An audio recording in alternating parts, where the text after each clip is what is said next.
forgotten corner. It was a quiet Tuesday evening in the heart of the city. I was with Daniel, my best friend since childhood. The city was alive, as it always was. Cars honking, people rushing by, lights blinking like stars in the concrete sky. But for us, the world was muted. We were heading to a cafe, one we'd visited countless times, tucked away in an old corner of town. "Are you sure you want to do this?" Daniel asked, his voice carrying a hint of concern. I nodded, my throat tight. "I think I need to."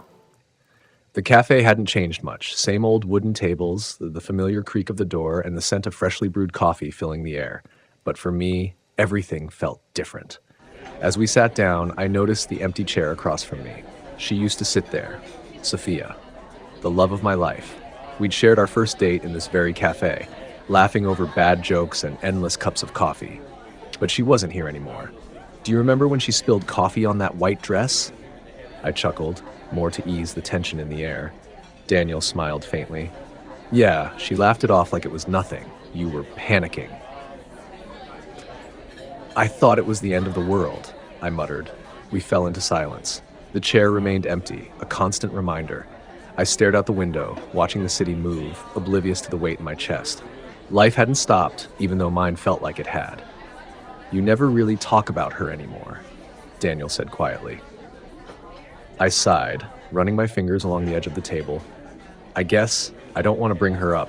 It's like if I do, I'll have to face the fact that she's gone. But not just that she's gone, it's like I have to face the fact that I let her go."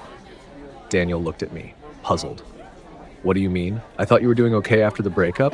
You never told me you felt this way." I hesitated. "I didn't lose her in the way everyone thinks. She's still in this city, Daniel. I see her sometimes, but I lost her because I wasn't present. I was so focused on the future, on what I thought life had to be, that I didn't notice when she started slipping away. By the time I realized it, she was already gone." The weight of my words hung in the air. Daniel's face softened. "Do you ever think about reaching out to her?" he asked. Cautiously. I shook my head. "No, I don't think it would change anything. It's not about getting her back. It's about realizing that I didn't cherish what I had when it was right in front of me." We sat there for a while, just the two of us, the empty chair beside me. I glanced at it one more time before standing up to leave. As we walked out into the night, the city lights flickered, casting shadows on the streets. I realized something in that moment. Sometimes you lose people not because they leave, but because you forget to hold on to them when they're still with you. In the end, life doesn't wait.